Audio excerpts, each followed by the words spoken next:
Bismillahirrahmanirrahim. Assalamualaikum warahmatullahi wabarakatuh. Alhamdulillahirabbil alamin alladzi khalaqal mauta wal hayata liyabluwakum ayyukum ahsanu amala wa huwal azizul ghafur. Asyhadu an la ilaha illallah wa asyhadu anna Muhammadar Rasulullah. Allahumma sholli ala sayyidina Muhammad wa ala ali sayyidina Muhammad. Alhamdulillah puji dan syukur senantiasa kita panjatkan pada Allah Subhanahu wa taala atas segala limpahan nikmat dan karunia yang sampai dengan saat ini terus Allah kucurkan untuk kita semua. Begitu banyak tak akan mampu kita menghitung, terutama nikmat yang paling besar dalam hidup kita yaitu nikmat iman dan Islam. Alhamdulillah, juga nikmat-nikmat lain yang begitu banyak, nikmat sehat, waktu, rizki, kesempatan, ilmu, taufik dan hidayah. Alhamdulillah. Semoga Allah Subhanahu wa taala senantiasa karuniakan kepada kita kemampuan untuk terus bersyukur dan juga kemampuan untuk terus meningkatkan dan menjaga keimanan dan ketakwaan kita sampai akhir hayat. Amin ya rabbal alamin. Salawat dan salam semoga senantiasa terlimpah tercurah pada junjungan kita yang mulia yang tercinta Nabi besar Muhammad Shallallahu Alaihi Wasallam. Juga tidak lupa pada para keluarganya, pada para sahabatnya, pada para tabiin, tabiut tabiin dan sampai pada seluruh umatnya hingga akhir zaman. Amin ya rabbal alamin. Mengucapkan terima kasih pada guru kita, Bapak Ustadz Guntur Syihabuddin yang kembali hadir bersama kita semua di Masjid Ashifa Fakultas Kedokteran Universitas Padjadjaran secara online. Terakhir kita bertemu waktu itu membahas keutamaan bulan Sya'ban, Ustadz ya. Masya Allah, waktu begitu cepat berlalu, itu kurang lebih 2 bulan lalu. 2 bulan lalu. Sakat tenan ngahaturkeun hapunten taqabbalu minna wa minkum halal bihalal Ustaz. Hapunten maaf Ustaz kesalahan dari saya pribadi dan juga dari para jamaah mewakili Masjid Ashifa seandainya dari kami ada kekurangan dan kesalahan kata. Hapunten Ustaz. Juga para jamaah sekalian yang telah hadir senantiasa rutin ya bergabung di kajian online Masjid Ashifa setiap ahad malam. Hatur nuhun, semoga aktivitas rutin kita ini dicintai Allah Subhanahu wa taala dan senantiasa terus menjadi siraman rohani, talabul ilmi untuk kita semua dan juga tidak hanya menambah ilmu tentunya, juga semoga menjadi amal soleh kita bertambah dan juga menjadi wasilah keimanan dan ketakwaan kita meningkat di hadapan Allah Subhanahu wa taala. Amin ya rabbal alamin. Baik, kita buka kegiatan pada malam ini dan kita sama-sama niatkan lillah dengan sama-sama membaca basmalah bersama. Bismillahirrahmanirrahim. Terkait dengan tema yang dibahas pada malam ini adalah tema yang sebetulnya dari bulan puasa itu saya simpan dan ingin dibahas bersama Ustadz Gun. Karena waktu itu saya sempat melihat di TV Ustadz ya dan saya sempat curhat ke Ustadz langsung, langsung curhat dan sepertinya menjadi tema yang menarik dan memang sangat kita perlukan karena memang ini sangat kita alami dalam keseharian kita, konsep rizki gitu. Karena memang di dalam hidup ini, di dunia ini memang ketika kita berbicara rizki, Ustadz, pasti korelasinya katakanlah uang gitu ya, materi dan sebagainya gitu. Dan memang tidak jarang juga, bahkan saya juga mungkin tersirat di hati ada juga Ustadz ya. Nah, seperti katakanlah amalan-amalan yang kita orientasikan begitu barangkali ya. Misal dulu ada sholat duha agar rezeki kita lapang. Lalu ada juga amalan-amalan katakanlah sholawat sekian ratus ribu kali agar rezeki kita dan hajat kita dimudahkan Allah Subhanahu wa taala dan sebagainya, insya Allah Ustaz lebih paham maksud saya. Nah, sementara dalam Islam sendiri konsep rezeki itu seperti apa? Karena banyak sekali ayat-ayat dalam Quran juga yang mungkin sepertinya harus kita kaji kembali dan nanti diperdalam oleh Ustadz, apakah konsep rizki yang dimaksud dalam Islam itu sesuai dengan apa yang atau mungkin apa yang ada dalam benak kita semua, benak saya, apakah sudah sesuai dengan yang mungkin Allah maksudkan dalam Al-Quran dan Rasul dalam hadisnya begitu barangkali. Baik, langsung saja barangkali pada malam hari ini kita akan membahas tema sangat menarik yaitu konsep rizki dalam pandangan Allah Subhanahu wa taala dan tentunya dalam pemahaman kita sebagai seorang muslim yang benar. Dan para jamaah sekalian, silakan disiapkan catatannya barangkali jika diperlukan nanti mangga dicatat Dan dimohon jika langsung terbesit pertanyaan, dimohon jangan langsung ditanyakan dulu, nanti akan disediakan waktu setelah Ustaz menyampaikan paparan, karena takutnya ketika ngetik panjang-panjang, Ustaz sedang menyampaikan sesuatu hal yang mungkin penting, yang sayang kalau kita lewat. Baik, langsung saja pada guru kita, Ustaz Gubernur Syihabuddin Lesi, eh, konsep rizki pada malam hari ini, waktu dan tempat kami, waktu dan medianya saya persilakan, mangga Ustaz. Baik, hatur nuhun. Bismillah, alhamdulillah, assalamualaikum warahmatullahi wabarakatuh. Assalamualaikum warahmatullahi wabarakatuh. Alhamdulillah, nahmaduhu wa nasta'inuhu wa nastaghfiruh wa na'udzu billahi min syururi anfusina wa min sayyiati a'malina may yahdihillahu fala mudhillalah wa may yudlil falan tajida lahu waliyyan mursyida. Asyhadu an la ilaha illallah wahdahu la syarikalah wa asyhadu anna Muhammadan abduhu wa rasuluh alladzi la nabiyya ba'dah. Allahumma salli wa sallim wa barik ala hadzal nabiyil karim wa ala alihi wa sahbihi ajmain. Fa inna asdaqal hadis kitabullah wa khairal hadi hadi Muhammadin sallallahu alaihi wasallam. Wa syarrul umuri muhdatsatuha wa kullu muhdatsatin bid'ah wa kullu bid'atin dhalalah wa kullu dhalalatin finnar. Amma ba'd, ikhwati iman, rahimani rahimakumullah. Alhamdulillah segala puji milik Allah yang membersamakan kita di malam hari ini. Salawat dan salam semoga senantiasa terlimpah curahkan kepada uswatun alam Nabi Muhammad sallallahu alaihi wasallam. Semoga sampai kepada kerabat, para sahabat, para pengikutnya yang tunduk taat patuh pada risalah yang dibawanya. Semoga kita semua termasuk di dalamnya. Semoga Allah Ta'ala senantiasa memberikan kekuatan, kemampuan kepada kita semua untuk bisa terus-menerus berusaha memantaskan diri menjadi hamba-hambanya yang solih, yang solihah, umat nabinya yang bermutabaah kepada sunnah-sunnahnya. Dan Allah berikan keistiqomahan kepada kita semua untuk bisa tetap teguh berada di jalan tersebut sampai kematian menjemput, sehingga Allah pantaskan kita untuk memasuki jannah yang sudah disediakannya. Amin ya Allah ya Rabbal Alamin. Ikhwatu iman rahimani rahimakumullah. Kalau kita berbicara masalah rezeki ya, maka tentu pemahaman kita jangan sampai terbatas pada materi ya, gitu. Nah, kadang kita sering lupa dengan rizki yang lainnya sebagaimana tadi yang disampaikan oleh Kang Adri ya, bahwa rizki itu secara bahasa adalah segala sesuatu yang diberikan oleh Allah kepada hambanya, segala sesuatu yang diberikan oleh Allah kepada makhluk ciptaannya, ya, berupa harta, makanan, ya, ilmu, kesehatan, ya. Kemudian kalau yang bersifat materi seperti ketenangan jiwa, ya, ketentraman hati, begitu. Nah, ini semuanya adalah bentuk rizki. Nah, jadi rizki itu secara bahasa adalah sesuatu yang diberikan oleh Allah Ta'ala kepada makhluknya.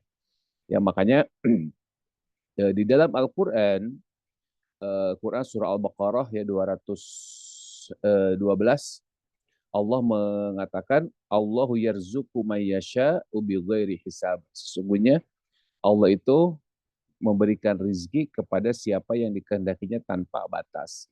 Nah, artinya ikhwatu iman bahwa rizki yang tadi berupa materi dan yang imateri itu diberikan oleh Allah kepada siapa saja yang dikehendakinya. Ya, ini salah satu poin ya untuk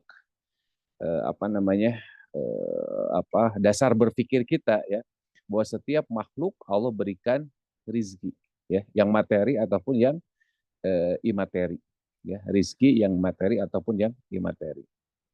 Nah, ikhwati iman rahimani rahimakumullah.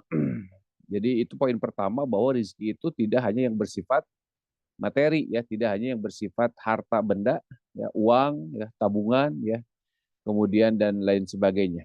Betul itu rizki, tetapi rizki itu apakah nanti akan memberikan manfaat kepada kita atau justru akan memberikan mafsadat, akan memberikan kerusakan nantinya kepada kita. Nah, ini yang harus kita waspadai ya. Kenapa? Karena kalau kita lihat di dalam satu ayat Allah Ta'ala mengatakan, Allahu yabsutu rizqa liman yasha wa yaqdir. Allah melapangkan rizki kepada siapa yang dikehendakinya dan menyempitkannya. Sesungguhnya dia mengetahui innahu bikulli syai'in alim. Ya, sesungguhnya dia mengetahui segala sesuatu. Al-Ankabut ayat 62 ya. Nah, artinya ikhwati iman rahimani makumullah, kita harus paham betul bahwa yang namanya rizki itu tidak hanya sebatas materi. Karena kalau hanya sebatas materi tadi ada yang disempitkan, dan kalau kita lihat sejarah maka para nabi ya kalau hanya sebatas materi banyak di antara mereka yang sempit rezekinya. Ya para nabi itu coba perhatikan ya. Tetapi Allah memberikan rezeki yang lain kepada para nabi. Yakni apa? Kelapangan hati. Ya Allah memberikan rezeki kepada para nabi ya, rezeki yang berbentuk imateri. Yakni apa? Keridhaan, ya, ketenangan hati, ya, kemudian sifat qanaah dan seterusnya. Nah, ini yang harus dipahami ikhwatul iman. Nah, kemudian kalau rizki yang bersifat materi, maka kita harus yakin, ya.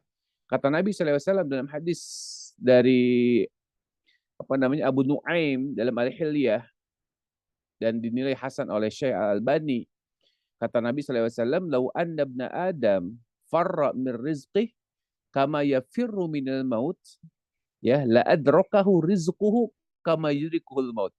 Seandainya anak Adam lari dari rezekinya sebagaimana ia lari dari kematian, maka sungguh rezekinya itu akan menemuinya sebagaimana kematian akan menemuinya. Ya, jadi kalau sesuatu itu sudah akan jadi rezekinya, maka dia akan datang. Ya, kita sering lihat mungkin ya di mana di apa di TikTok misalnya atau di medsos ada orang yang berebut ya, berebut hadiah gitu, dilempar-lempar. Ya, kemudian ada orang yang sedang duduk saja ya membelakangi orang yang sedang mengurubuni hadiah itu yang dilempar, tapi ternyata hadiah itu malah nyamperin kepada diri yang sedang duduk saja. Nah, ini artinya rizki yang bersifat mutlak. Nanti kita bisa lihat bagaimana pendapat Ibnu Qayyim al-Jauziyah tentang rizki yang bersifat materi ya. Jadi rizki yang bersifat materi itu kata Ibnu Qayyim sesuatu yang tidak bisa kita hindari ya. Kalau memang sudah menjadi rizki kita akan kita dapatkan ya. Cuman tadi pemahaman kita terhadap rizki itu yang suka keliru ya, seolah-olah rizki yang bersifat materi itu apa namanya harus atau menjadi tolok ukur ya, menjadi tolok ukur Allah sayang kepada seorang hamba atau tidak, ini yang keliru ikhwatul iman. Padahal kalau kita lihat bagaimana para nabi ya, mereka itu termasuk orang-orang yang sempit rezekinya kebanyakan ya, walaupun ada yang dilapangkan. Dan kalau kita lihat orang-orang kafir ya, maka mereka kalau kita lihat itu kebanyakan mereka yang dilapangkan rezekinya, betul tidak ya? Nanti coba lihat, nanti ada di majalah Forbes itu 100 orang terkaya. Itu kebanyakan siapa? Kebanyakan orang-orang kafir ikhtim. Kebanyakan orang-orang kafir. Makanya di dalam Quran surah Luqman Allah Taala mengatakan numatti'uhum qalilan summa nadhurhum ila adzabin ghalid. Maka kami biarkan orang-orang kafir itu, orang-orang yang durhaka kepada Tuhannya, kepada Robnya, mereka biarkan menikmati kehidupan dunia ini. Silakan, tapi qalilan. Maka kenikmatan dunia itu sangat sedikit. Ya, kenikmatan dunia itu sangat-sangat sebentar ikhwati iman. Bukan tujuan umat Islam loh, ya. Bukan tujuan umat Islam. Makanya jangan tertipu dengan rezeki yang bersifat materi yang hanya kita dapatkan di dunia. Jangan tertipu ikhwati iman. Bukan berarti kita menjauhinya, tidak, ya. Karena kata Nabi SAW sebagaimana hadis dari siapa? Ada sahabat Nabi SAW, aduh, Amr bin As ya, Amr bin As itu ketika beliau dibagi ghanimah oleh Nabi SAW, maka beliau menolak. Ya Rasulullah, saya tidak membutuhkan ini. Kemudian kata Nabi SAW, ambillah. Kenapa? Karena sebaik-baik rezeki, sebaik-baik harta itu ada di tangan kaum muslimin yang salih, ya. Artinya ikhwatul iman, kita sebagai orang yang beriman maka diperintahkan untuk mendapatkan rezeki yang halal dengan cara yang halal dan dijadikan rezeki tersebut sebagai sarana untuk mendapatkan kebahagiaan yang hakiki, yakni kebahagiaan akhirat. Di dalam ayat Quran surah Al-Qasas ya, kita sering dengar ayat ini ya, ayat 78 kalau tidak salah, Al-Ankabut ya, 78. Wabtagi fima ataqallahu daral akhirah wa la tansa nasibaka minad dunya wa ahsin kama ahsanallahu ilaik wa la tabghil fasada fil ard innallaha yuhibbul mufsidin. Lihat, coba perhatikan. Wabtagi fima ataqallahu daral akhirah. Maka carilah oleh kalian dengan apa-apa yang telah Allah berikan kepada kalian, dengan rizki yang telah Allah berikan kepada kalian. Tadi rizki yang ada yang dilapangkan oleh Allah, ada yang disempitkan oleh Allah. Tapi semuanya itu ya untuk apa? Mencari kehidupan akhirat.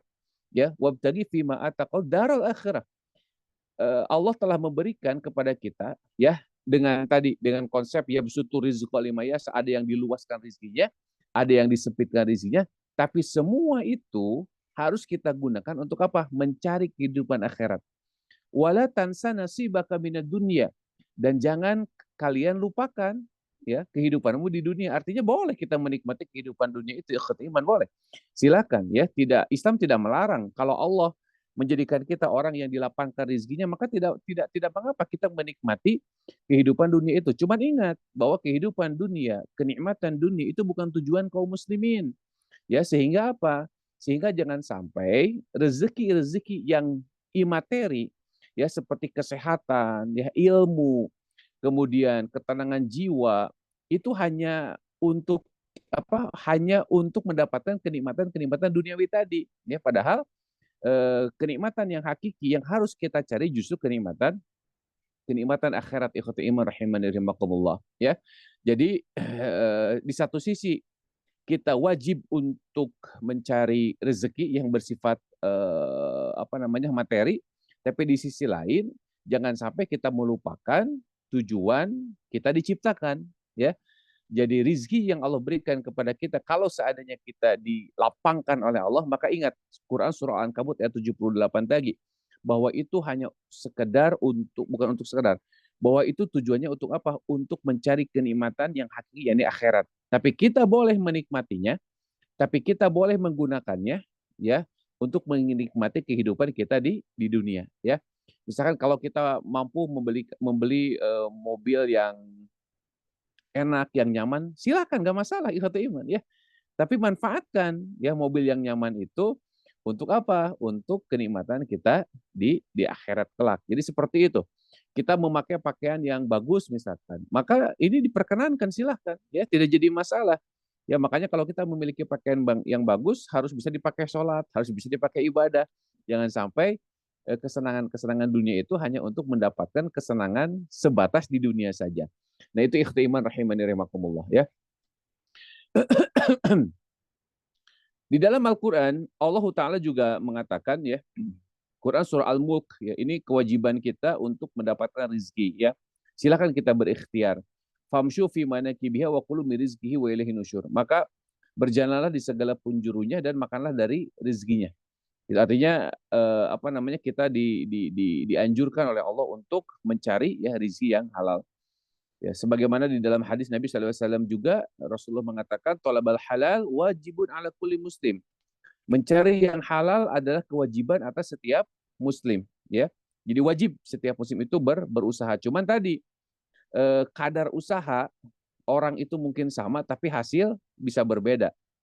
Kenapa? Karena kembali ke ayat tadi. Ya, Allah yabsutu rizqa lima yasha wa yaqdir. Allah itu membentangkan rizki kepada siapa saja yang dikehendakinya dan menyempitkannya. Dan ingat ikhwati iman, kalau kita paham ayat ini, maka apa namanya, diluaskannya rizki bagi seseorang dan disempitkannya rizki bagi seseorang itu bukan menjadi tolok ukur Allah mencintai atau membenci seseorang. Ini yang harus digarisbawahi. Ya, jadi lapangnya rizki seseorang itu bukan menjadi tanda, ya, bukan menjadi tanda bahwa Allah sayang sama orang itu, tidak. Makanya tadi di awal saya sebutkan betapa banyak orang-orang kafir yang melimpah ruah hartanya. Ya, dia bisa menikmati kesenangan dunia ini. Ya, dia bisa menikmati kopi secangkir misalkan 5 juta ya misalkan ya. Kopi secangkir 1 juta misalkan. Ada orang-orang yang seperti itu. Ya, walaupun ya di antara kaum muslimin juga boleh-boleh saja ya kalau dia punya duit berlebihan kemudian sedekahnya tidak lupa ya, kemudian dia berbuat baik, mengurus anak yatim, kemudian sesekali dia ingin menikmati apa namanya kopi mahal itu misalnya sesekali ya tidak jadi masalah ya gitu kan. Kalau sesekali. Kenapa? Karena tadi ada ayat yang wala tansa nasibaka minadunya kalau memang itu penasaran nyoba ya. Tapi kalau setelah nyoba kemudian geningan rasanya biasa-biasa saja sama dengan apa namanya kopi Garutnya, itu mah kan dia membayar kepenasaranannya gitu kan. Cuman sekali lagi ikhwati iman rahimakumullah bahwa jangan sampai ya sekali lagi bahwa apa namanya dibentangkannya rizki seseorang itu sebagai tolok ukur bahwa Allah mencintainya, kemudian disempitkannya rizki seseorang itu menjadi tolok ukur Allah apa namanya membencinya. Tidak, ya ini yang harus kita garis garis bawahi ikhtimar rahimakumullah. Di dalam Quran, ya ini sebagai pengingat ya, Quran suratul An'am ayat 44. Allah Ta'ala mengatakan, A'udzubillahi minasyaitonirrajim. Falamma nasu ma dzukiru bihi fatahna alaihim abwaaba kulli syai' hatta idza farihu bima utu akhadnahum baghtatan fa idahum mublisun. Maka tatkala mereka melupakan peringatan yang telah diberikan kepada mereka, kami pun membukakan untuk mereka pintu segala sesuatu sehingga mereka bergembira dengan apa yang telah diberikan kepada mereka. Kemudian kami siksa mereka dengan tiba-tiba. Maka mereka itu maka ketika itu mereka terdiam putus asa. Tuh lihat ikhwati iman ya, ada orang-orang yang semakin ingkar kepada Robnya, semakin kufur ya, semakin kafir, tapi kemudian Allah bentangkan pintu-pintu rizkinya gitu ya. Nah ini apakah Allah mencintai hamba tersebut? Tidak ikhwati iman. Ya Allah tidak mencintai orang tersebut ya. Makanya di dalam hadis Nabi SAW beliau mengatakan idza ra'aita Allahu yu'til 'abd minad dunya ala ma'asihi ma yuhibbu fa innama huwa istidraj. Jika kamu melihat Allah memberikan kenikmatan dunia kepada seseorang padahal ia bermaksiat kepadanya, maka itu hanyalah istidraj, penundaan azab. Ya. Jadi kalau kita melihat Allah memberikan kenikmatan dunia kepada seseorang padahal dia bermaksiat, ya sholat gak pernah, ini gak pernah, maka itu sesungguhnya istidraj. Makanya jangan pernah beli dunia itu dengan ibadah ya kata iman ya. Jangan pernah dibeli dunia itu dengan ibadah. Dunia itu akan dunia itu akan ngikutin kita. Jangan pernah kita membeli dunia itu dengan ibadah kita. Kenapa? Karena ibadah kita itu untuk kenikmatan yang lebih besar lagi kata iman ya. Ibadah kita untuk sesuatu yang lebih besar lagi. Buktinya apa? Tadi ada orang-orang yang tidak beribadah, tapi Allah berikan rezekinya. Artinya, cara untuk mendapatkan kenikmatan-kenikmatan dunia yang bersifat materi, ya kita usahakan ikhtiari. Ya. Berdoa silahkan kita minta kepada Allah berdoa. Allahumma rzuqna misalkan halalan thayyibah. Ya Allah, berikanlah kepada kami rizki yang halal dan thayyibah atau rizqan wasi'ah, rizki yang luas. Silahkan, gak masalah. Tapi ketika kita mengamalkan sesuatu untuk mendapatkan rezeki yang banyak, maka Nabi tidak pernah mengajarkan itu. Ya, tidak ada satu amalan pun yang diajarkan oleh Nabi ya, sebagaimana tadi di mukadimah oleh Kang Azri disebutkan ada orang yang baca ini sekian itu sekian untuk apa? Wallah tidak pernah diajarkan Nabi SAW. Adapun berdoa maka silahkan ya, karena banyak Nabi mengajarkan berlindung dari hutang ya, kemudian meminta supaya hutang kita dilunasi kalau kita punya hutang, karena itu bagian dari doa, itu bagian dari ikhtiar kita ya, meminta kepada Allah Taala ya supaya supaya masalah-masalah kita diberikan jalan keluar. Akan tetapi ketika kita menggunakan amalan-amalan tertentu ya, bersolawat ribuan kali, maka ini demi Allah tidak ada dalil sedikit pun.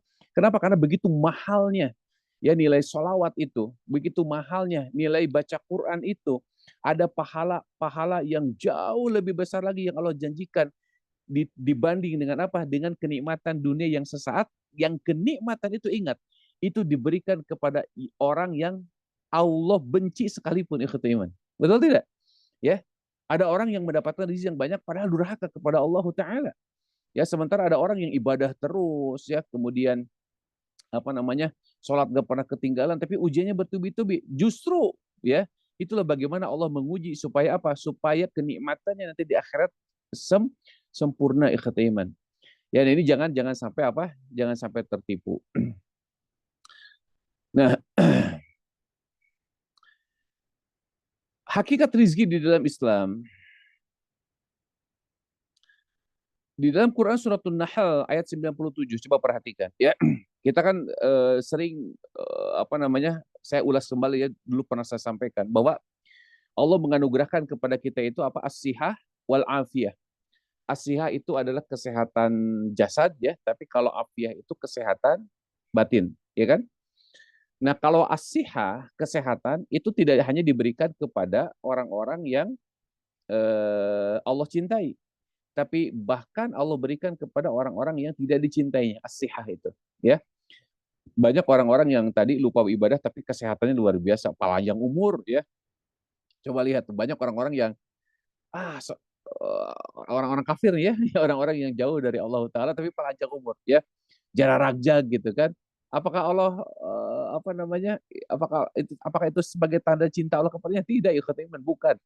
Ya, kecuali kalau ditutup umurnya dengan taubat ya. Itu bisa jadi tuh Allah memberikan kesempatan. Tetapi kalau hanya sebatas panjang umur, jara rajak, secara rehat, ingat itu bukan menjadi tolak ukur Allah sayang kepada hamba, bukan ya iman. Ya. Nah, di dalam Quran surah An-Nahl 97, man amila salihan min zakarin au untha, ya. Barang siapa yang beriman, barang siapa yang mengerjakan amal saleh, ya, baik laki-laki ataupun perempuan, ya. Wa huwa mu'min, ya. Kemudian dia beriman, falanuhyiyanahu hayatan thayyibah. Maka Allah akan memberikan kepadanya kehidupan yang baik. Allah akan memberikan kehidupan yang baik. Nah, para mufassirin mereka menyimpulkan yang dimaksud dengan hayatan thayyibah itu pertama apa? Qanaah, ya. Qanaah. Eh Qanaah itu artinya merasa cukup. Jadi dia perasaan cukup itu tidak diukur dengan banyaknya materi yang Allah berikan kepadanya, ya.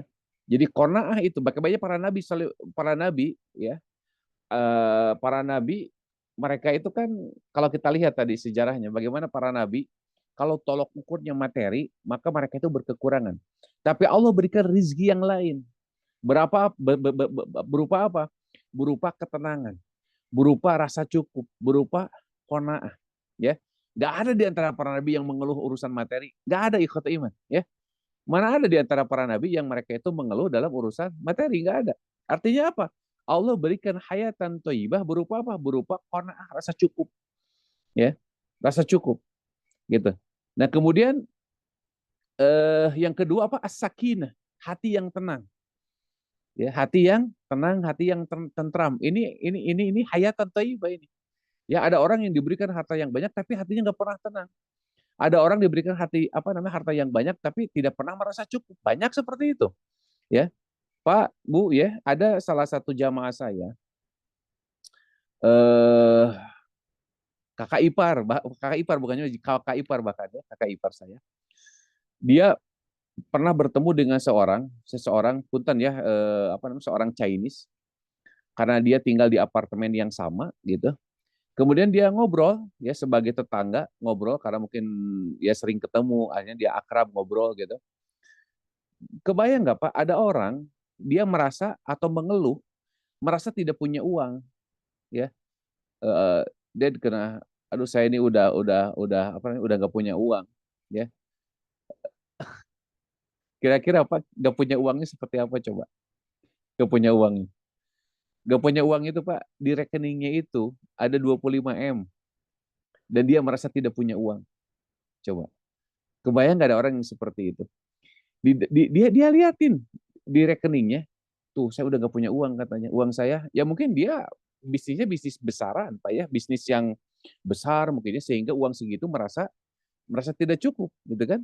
Nah, gimana tuh? Ya, ada orang yang menurut kita 2 M itu kan waduh besar sekali, Pak.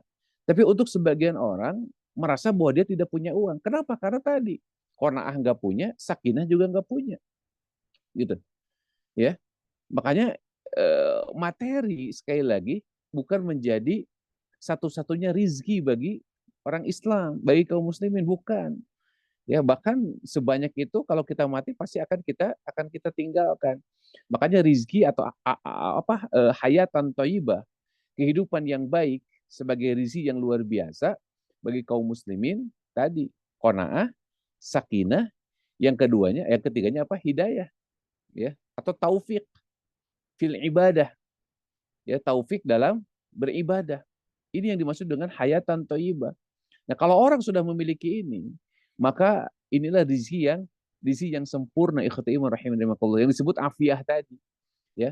Kalau hanya sebatas sehat, maka kesehatan itu tadi diberikan kepada semua orang yang Allah cintai dan yang Allah tidak cintai. Nah, sementara afiah, afiah itu hanya diberikan kepada orang-orang yang tadi beriman dan dia beramal saleh. Ya, dengan imannya dia melakukan amal soleh, maka Allah berikan hadiah. Apa hadiahnya?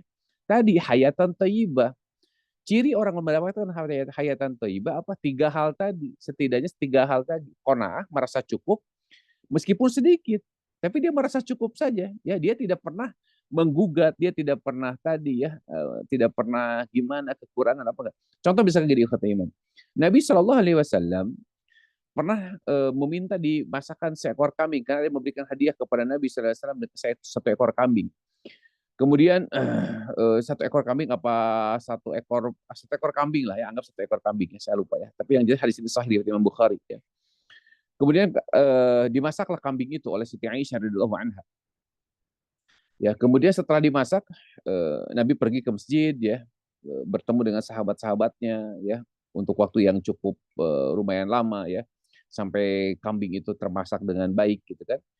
Nah, begitu pulang ke rumahnya, Nabi bertanya, "Mana kambing yang engkau pasak tadi?" Ya, boleh Kang.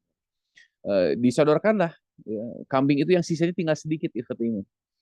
Kambing yang sisanya tinggal sedikit ya. Kata Nabi, "Mana sisanya? Mana yang lainnya?" Kata Siti Aisyah, sudah dibagi-bagikan. Terus apakah Nabi kecewa dengan dengan keputusan Aisyah tadi? Tidak.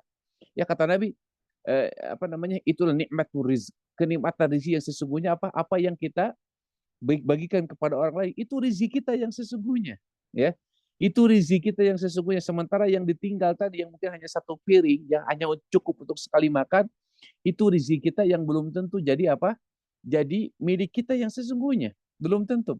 Tapi yang dibagi-bagikan itu sudah pasti jadi rezeki kita. Lihat bagaimana qanaahnya Nabi Sallallahu Alaihi Wasallam, ya. Dia merasa cukup dengan apa? Dengan jatah yang diberikan oleh Siti Aisyah radhiyallahu anha, yang selebihnya dibagikan kepada orang-orang. Ya, kalau kita kan beda. Kalau kita makan warg dulu, ya, kita sudah kenyang baru dibagi-bagikan. Kalau Nabi dibagi-bagikan dulu tuh, ya, dibagi-bagikan dulu, kemudian dia menyisakan sedikit untuk dirinya oleh Siti Aisyah itu. Dan ini kan luar biasa ikhwati iman. Kenapa? Karena tadi dia memiliki apa namanya eh, sifat qanaah, merasa cukup, ya.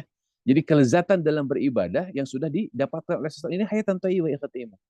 Nah, makanya begini ikhwati iman. Ya, apa namanya? Kita itu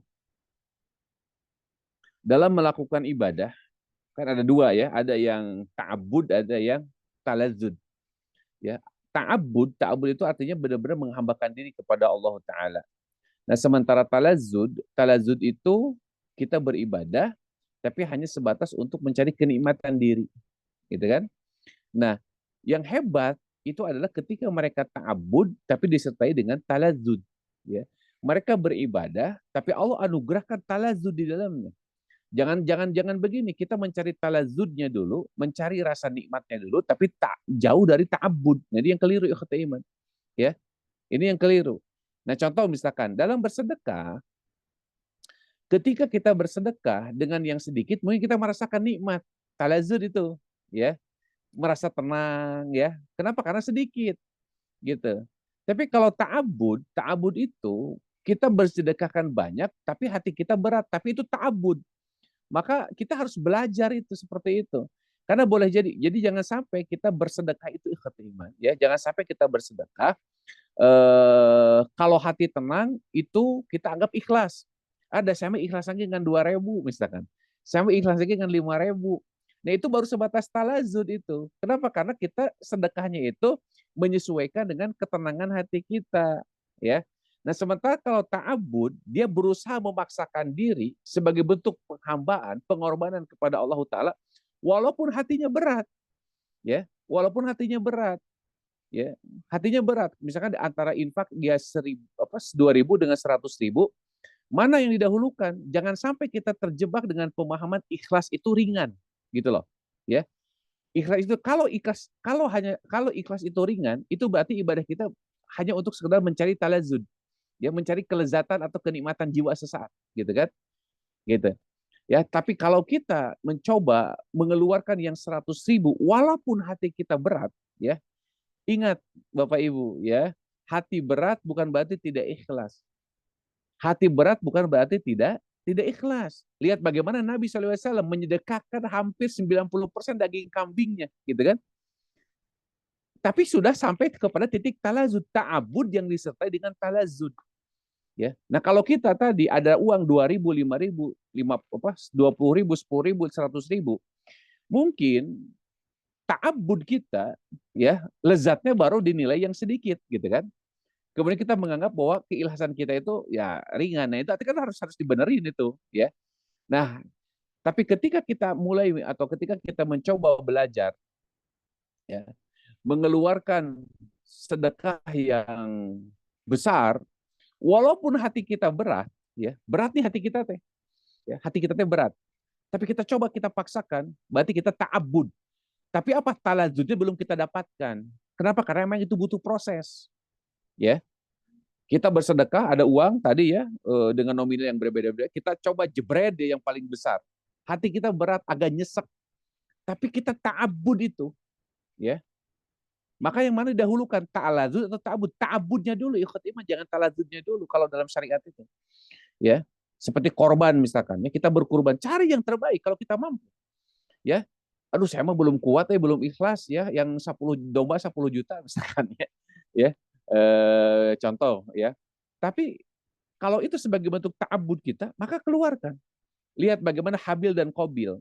Qabil itu ya, dia mengeluarkan rizkinya itu yang butut. Kenapa? Karena level keimanannya, talazudnya itu baru sebatas itu. Tapi kalau Habil dia mengeluarkan yang terbaik. Kenapa? Karena ta'abbudnya sudah disertai dengan talazud, dengan kelezatan gitu. Nah, kita harus minta kepada Allah Ta'ala supaya tadi ketika kita memiliki rasa qanaah, ya, hati yang sakinah, hati yang tenang, kemudian hidayah, maka ibadah kita yang menurut orang lain itu berat, ya. Tapi kalau kita sudah dianugerahi oleh Allah itu, maka kita akan mudah ikhlas iman, ya. Gitu. Jadi ingat bahwa sedekah itu ketika kita memberikan harta yang ringan belum tentu ikhlas ikhlas iman, ya. Karena boleh jadi ibadah yang ringan menurut kita itu hanya sebatas mencari kelezatan saja, bukan tujuannya bukan ta'abbud, bukan menghambakan diri kepada Allah. Ya, makanya coba harus belajar ikhlas iman. Sebagaimana Nabi SAW, ya, Nabi menyedekahkan hampir 90%-nya, justru yang sedikitnya dia ambil gitu. Dan itu tidak jadi berat. Nah, coba kita belajar seperti itu ya. Kenapa? Karena tadi materi yang Allah berikan, rizki yang Allah berikan kepada kita itu hanya sebatas titipan, belum tentu menjadi nikmat kita atau rizki kita yang sesungguhnya. Sebagaimana beliau katakan, malaka mimalika ilama akal tafa'afnaita au labista fa'ablaita au tasadaqta fa'abda. Ya, rizki yang Allah berikan kepada kita itu belum tentu menjadi milik kita yang sesungguhnya. Ya, kita punya tabungan banyak, ya, kita punya rumah beberapa, kan? Itu baru sebatas titipan Allah yang berupa rizki. Tapi rizki itu bisa jadi milik kita yang sesungguhnya. Milik dalam konsep syariat ya. Bukan milik kepemilikan dalam bahasa Indonesia, bukan. Tapi milik dalam konsep syariat. Kata Nabi, malaka mim malik. Ya. Apa yang kamu miliki yang sesungguhnya. Gitu kan. Apa? Ma'akal tak. Apa yang kamu makan. Ma'akal tak fa'afnaita. Apa yang kamu makan kemudian udah sina. Itulah milik kita yang kita makan itu. Ya, jadi kalau di meja makan ada 10 piring, yang kita makan satu piring, ya itulah milik kita sesungguhnya, satu piring itu yang kita makan. Aulabista fa'ablaita. Kalau kita punya pakaian satu lemari, misalkan ya, maka yang menjadi milik kita, yang kita pakai terus-terusan gitu. Ya. Sementara yang jadi pajangan, itu bisa jadi musibah. Ya, sebagaimana yang disampaikan oleh Hasan Al-Basri ya, bahwa nikmat banyak tapi tidak dimanfaatkan untuk mendekatkan diri kita kepada Allah, maka itu menjadi apa? Menjadi musibah, kan begitu ya. Nah, auta sodakta fa'amdo, atau yang kita sedekahkan kemudian itu akan kekal, yaitu akan kekal. Nah, makanya yang menjadi milik kita dari rezeki kita itu tiga hal saja.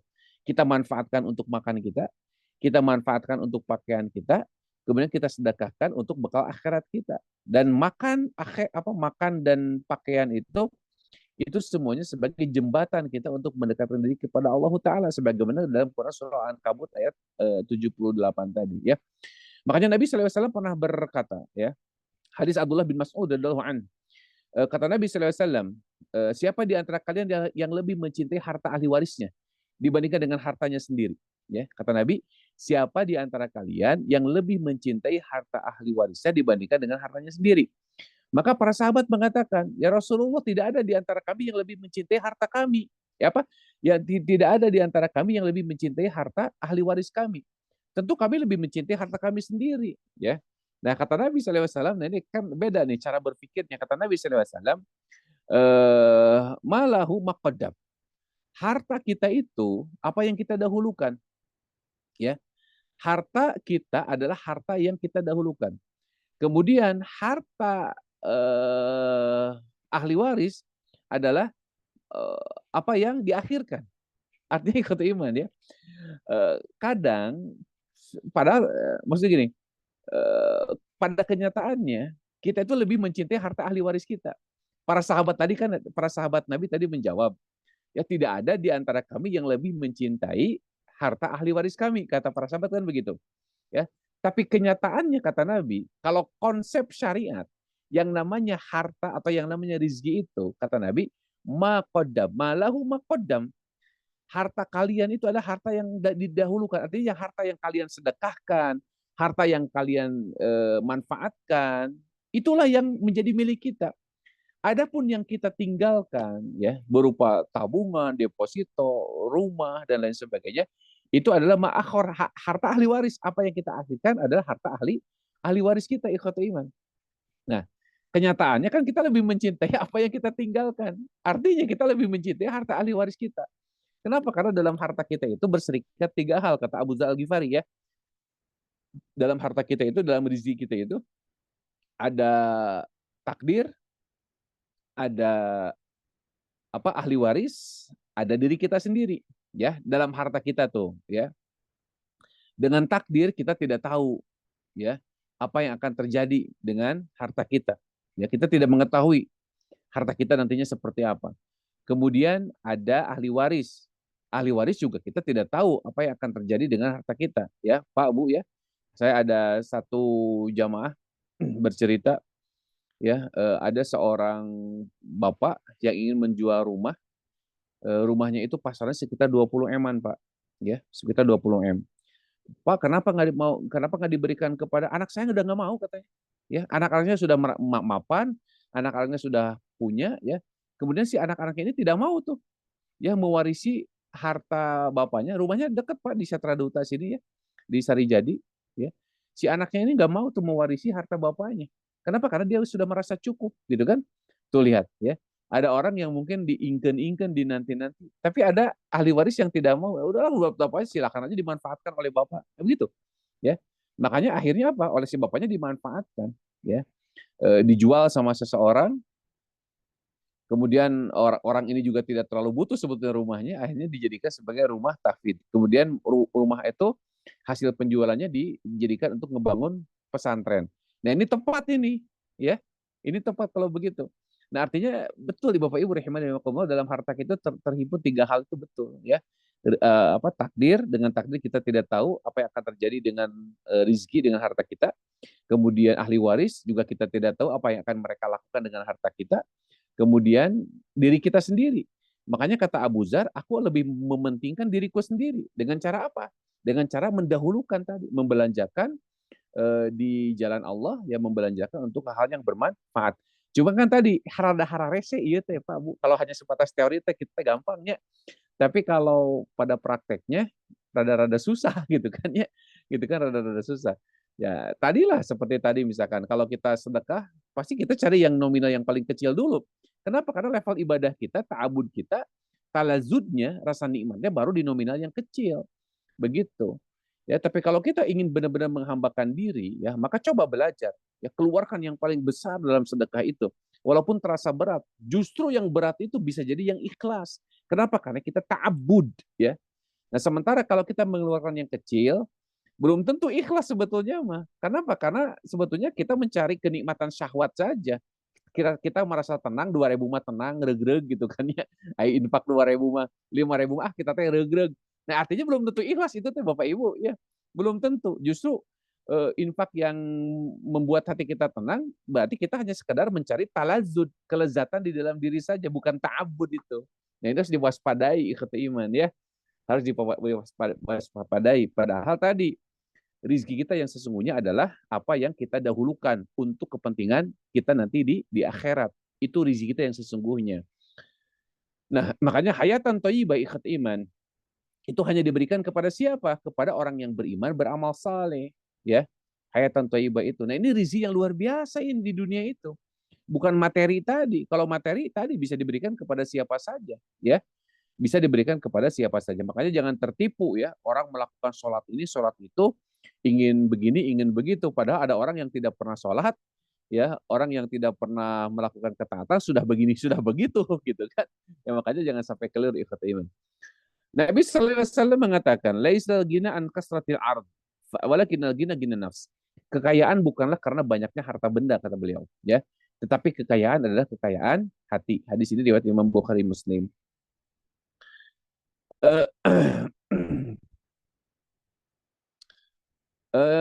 Imam Al-Ghazali ya beliau mengatakan ar-rizqul haqiqi huwa ma yu'inu ala taatillah. Ini kata beliau nih ya. Kata Imam Al-Ghazali ar-rizqul haqiqi. Rizki yang hakiki ya. Huwa adalah ma yu'inu ala taatillah. Segala sesuatu ya, segala sesuatu yang membantu pemiliknya untuk mentaati Allah. Itulah rizki yang hakiki. Yang disebut dengan al-afiyah itu. Ya, makanya beberapa pekan lalu kan saya pernah menyampaikan ya, 2 bulan lalu berarti ya, kata Syekh Mutawalli Asy-Sya'rawi itu kan, kalau rizki yang bersifat harta, kesehatan, materi, jabatan, ya, semua kenikmatan yang bisa kita rasakan di dunia, ya, itu adalah apa namanya, adna darajatul rizq, rizki yang paling rendah levelnya, ya. Kesehatan rizki yang paling rendah, walaupun ya kesehatan di antara nikmat yang lain itu yang paling mahal ya. Tapi itu yang paling rendah. Kenapa? Karena kesehatan diberikan juga kepada orang kafir ya, orang yang mendurkai Allah Taala. Kemudian materi, jabatan ya. Firaun tuh jabatannya tinggi tuh luar biasa itu ya. Firaun itu jabatannya tinggi. Ya. Dibanding Firaun mah pakai ijazah adanya jadi raja atunya Firaun mah gitu. Jabatannya tinggi luar biasa tuh Firaun ya. Korun misalkan ya. Korun juga sama tuh ya, kekayaannya luar biasa itu Korun itu. Ya, Korun tuh. Apa namanya? eh, Siapa lagi Namruz misalkan ya, atau ya banyak lah ya, banyak orang-orang yang kalau tolok ukurnya kenikmatan duniawi maka banyak sekali orang-orang kafir yang mendapatkan itu, walaupun ada kaum muslimin seperti Nabi Sulaiman, Nabi Yusuf ya mendapatkan itu. Artinya itu sebagai contoh bahwa tidak mengapa seorang muslim menduduki jabatan, seorang muslim menguasai kekayaan tidak masalah. Tapi semuanya itu kan menjadi jembatan apa namanya, jembatan untuk menggapai kebahagiaan akhirat kan begitu seharusnya kan gitu. Nah, makanya kata Syekh Mutawalla Syarawi derajat yang lebih tinggi atau a'la darajatul rizqa adalah apa? Al-afiyah. Al-afiyah, kesadaran diri, ikhwati iman, untuk memanfaatkan tadi fasilitas yang Allah berikan. Sebagaimana Quran surah Al-Ankabut tadi ya, wabtaghi fima ataqallahu darul akhirah. Ya maka carilah dengan fasilitas yang Allah berikan kepada kalian, kesehatan, waktu luang ya, harta, itu apa? Kehidupan akhirat ya. Kehidupan akhirat. Tapi ya jangan lupakan kenikmatanmu di dunia, silahkan saja kalau kau menikmati, tapi tujuan kita apa? Tujuan kita akhirat. Nah, makanya kata Imam Al-Ghazali, ar-rizqul hakiki, rizki yang hakiki adalah huwa ma yu'inu ala ta'atillah, segala sesuatu yang bisa membantu kita untuk menjalankan ketaatan kepada Allah. Ya. Makanya dalam satu hadis yang lain di dalam kitab Riyadhus Shalihin, Rasulullah pernah mengatakan, Allah itu kan tadi sebagaimana di ayat yang tadi disebutkan Allah yabsutu rizqa liman yasha'u yaqdir, bahwa Allah itu membentangkan rezeki kepada yang dikehendaki dan menyempitkannya. Ada seseorang yang oleh Allah dibentangkan rezekinya, karena kalau disempitkan dia akan jadi kafir. Begitu pula ada orang yang disempitkan rezekinya oleh Allah Ta'ala, karena kalau dibentangkan dia akan menjadi kafir, menjadi kufur, ya kan? Nah makanya sikap seorang muslim dengan keberadaannya, ya, dengan keadaan dirinya, maka apa? Tetap harus husnuzon kepada ketetapan Allah. Maka tidak ada takdir yang buruk baginya, ya, tidak ada takdir yang buruk. Semua ketetapan Allah itu baik. Yang buruk itu apa? Makdurnya, penerima takdirnya. Kenapa? Karena kurangnya ilmu. Begitu. Ya, karena kurangnya ilmu. Nah, makanya kalau dengan ilmu, maka dibolehkan seseorang itu untuk eh, apa namanya? Menghasadi, ya, berhasad kepada dua orang kan, kepada orang yang memiliki harta, yang dengan harta tersebut dia beramal, ya, kemudian kepada orang yang berilmu, yang dengan ilmu tersebut dia beramal. Kenapa? Karena semua itu akan menjadi penolong dia, akan apa namanya, menjadi alat bantu dia untuk mendapat kenikmatan akhirat. Syekh Abdurrahman As-Sa'di rahimahullah, beliau mengatakan, akmalun nas, orang yang paling sempurna, akmalun nas rizqa, orang yang paling sempurna rizkinya, ya, marruziqa qalban salima, orang yang paling sempurna rizkinya, kata Syekh As-Sa'di di dalam tafsirnya. Siapa? Marruziqa qalban syakira. Marruziqa qalban salima, orang yang diberikan hati yang bersih, ya. Jadi yang paling sempurna rizkinya itu, kata Syekh As-Sa'di, adalah orang yang diberikan hati yang salim, hati yang selamat, hati yang bersih. Wa nafsan mutmainnah, diberikan jiwa yang tenang, ya. Wa taufiqan lit ta'at, diberikan taufik untuk ketaatan. Fahada huwa rizqul hakiki, maka itulah rizki yang hakiki, rizki yang sejati. Ammal mal, adapun harta, faqad yakunu fitnah, sementara harta itu bisa jadi hanyalah sebatas apa? Ujian, ikhtiar, ya. Sebatas ujian. Ada orang yang tidak kuat dengan kekayaannya tadi, sehingga menjadi kufur, sebagaimana Qarun, sebagaimana Sa'labah, ya. Tapi ada orang yang diuji dengan kemiskinan, justru malah semakin dekat dengan Allah Ta'ala. Ya, Nabi Ayub misalkan, ya, walaupun ujung-ujungnya Allah gantikan tuh harta-hartanya. Tapi ya itulah karena memang orang yang tepat, ya, untuk menjadikan atau memanfaatkan apa kenikmatan yang Allah berikan kepadanya. Kemudian apa ada ungkapan Ibnu Qayyim Al-Jauziyah, beliau mengatakan begini. An-ni'matu allati la tuqarribu minallah baliyah, wal mihnatu allati tuqarribu minallah ni'mah. Ya, kata Imam Ibnu Qayyim, an-ni'matu allati, nikmat, la tuqarribu minallah baliyah, nikmat yang tidak mendekatkan diri kita kepada Allah, maka itu bencana, ya. Nikmat yang tidak mendekatkan diri kita kepada Allah itu bencana. Contoh misalkan ikhtiar, ya. Kita minta rizki kepada Allah, kita minta nikmat yang besar, kita minta jabatan misalkan, ya. Tapi dengan jabatan itu kita makin sibuk, ya. Dengan rizki itu kita makin sibuk, ya. Asal kita punya satu warung, kemudian kita minta sama Allah, akhirnya diberikan 10 warung, jadi paciwa, ya. Gak ada lagi waktu untuk beribadah, ikhwati iman. Apakah itu anugerah? Wallah bukan, ikhwati iman. Bukan anugerah itu. Musibah itu, ya.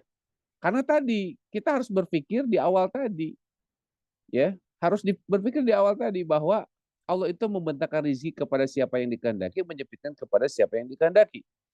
Ada orang yang diberikan apa namanya, kenikmatan yang luas, rezeki yang luas, ya. Tetapi dia bermaksiat kepada Allah Ta'ala, maka itu apa? Istidraj itu, ya. Dan itu bukan tolok ukur, sekali lagi. Kenikmatan yang banyak itu bukan tolok ukur Allah sayang kepada apa. Tapi itu hasil berdoa. Iya, itu hasil berdoa. Betul, hasil berdoa. Tapi pengabulan doa belum tentu disertai dengan keridhaannya, ya. Belum tentu disertai dengan keridhaannya. Sebagaimana perkataan Ibnu Athaillah Al-Askandari, beliau mengatakan, rubbama a'taka famana'ak wa rubbama mana'aka fa'atok, gitu kan? Bisa jadi Allah memberimu, namun pada hakikatnya dia sedang menahanmu darinya, menjauhkanmu darinya. Allah memberimu dengan doa-doamu, tapi dengan pengabulannya, kalau hanya sebatas dunia, bisa jadi Allah sedang menahanmu darinya. Ya, disibukkan engkau dengan dunianya. Ya, makanya kata Nabi SAW, fattakud dunia, takutlah kalian akan dunia, karena dunia itu menipu, ya, melupakan kenikmatan yang hakiki, gitu kan? Makanya benar nih perkataan Ibnu Athaillah ini, rubama a'taka famana'ak. Bukankah Sa'labah juga hasil doanya? Beliau berdoa, minta berdoa kepada Nabi SAW, dikabulkan. Terus apakah Nabi disalahkan? Ya, tidak, ikhwati iman. Tapi orang tersebut tidak kuat dengan ujian dunia itu. Ya, jadi banyak orang yang diberikan, banyak orang yang dikabulkan, tapi justru itu sebagai tanda istidraj. Ya, kemudian warubbama mana'aka fa'atoka, dan bisa jadi Allah menahan doa-doamu.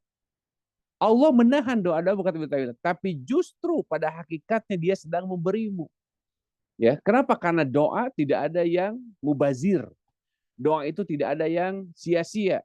Setiap doa yang dipanjatkan dengan keikhlasan, setiap doa yang dipanjatkan dengan ketulusan, ya, dengan rintihan, maka itu akan jadi kebaikan bagi seorang muslim. Selama apa? Selama dia berhusnudon terus-terusan kepada ketetapan Allah Ta'ala. Ya, selama dia berhusnudon, apa maksudnya, dia tidak kecewa dengan doanya tidak dikabulkan, maka itu akan jadi kebaikan insya Allah. Nah, itulah sikap seorang muslim terhadap apa? Terhadap rizki yang Allah berikan kepadanya, ya. Ikhwati iman rahimani rahimakumullah. Imam Hasan Al-Basri, beliau juga mengatakan begini, inna qauman, sesungguhnya ada suatu kaum, alhathum amwaluhum, yang mereka telah melalai, apa namanya, yang harta telah melalaikan mereka. Wa makanu liyurdu minallahi bidzalik, dan mereka tidak ridho kepada Allah dengan keadaan seperti itu. Walau kanatid dunya ta'dilu indallahi janaha ba'udah ma saqa minha kafiran syurbatan ma. Sekiranya dunia ini sebanding dengan sayap nyamuk di sisi Allah, niscaya dia tidak akan memberi orang kafir seteguk air pun. Ya, itu. Jadi ada di antara kaum, ya, yang harta telah melalaikan mereka dan mereka tidak ridho kepada Allah dengan keadaan seperti itu. Gitu kan? Nah, artinya harta itu ujian, ikhwati iman, ya. Harta itu ujian.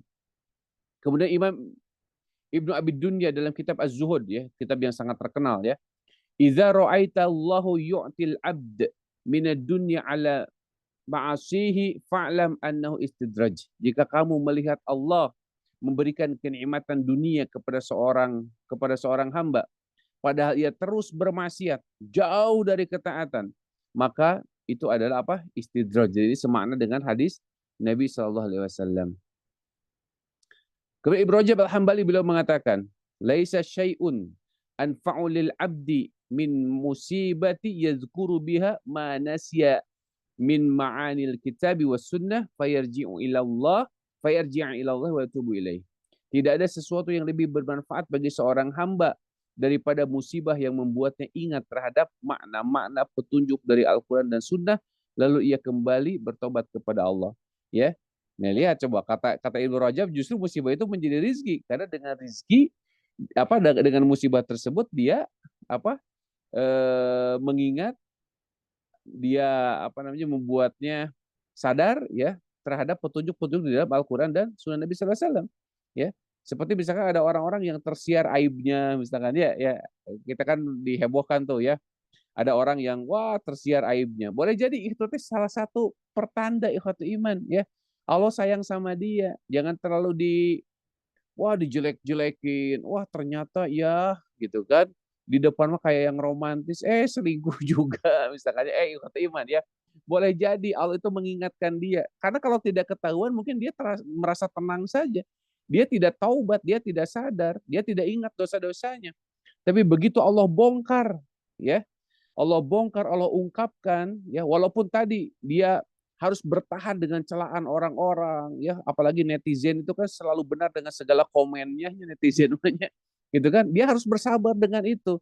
itu boleh jadi kalau dia bersujud ya di tengah malam dia memohon ampun kepada Allah, kemudian hujatan, cacian para netizen itu justru bisa mengurangi dosa-dosa. Ini kan luar biasa ya, ya. Makanya kata Ibnu Rajab, laisa syai'un anfa'ulil abdi mim musibah. Tidak ada yang lebih bermanfaat bagi seseorang hamba itu daripada musibah, karena dengannya dia bisa mengingat Allah Taala, dia bisa menerugi firman-firman Allah di dalam Al-Quran dan Sunnah Nabi Shallallahu Alaihi Wasallam. Baik ya, sudah 1 jam, mungkin saya cukupkan dulu. Ikhwati iman rahimakumullah, mudah-mudahan bermanfaat ya. Itu ya sedikit tentang konsep rezeki di dalam Islam, bahwa rezeki itu tidak hanya sebatas pada materi, materi hanya sebagian kecil saja ya dari rezeki yang Allah berikan kepada kita. Dan kita jangan sampai terjebak pada rezeki yang bernama materi.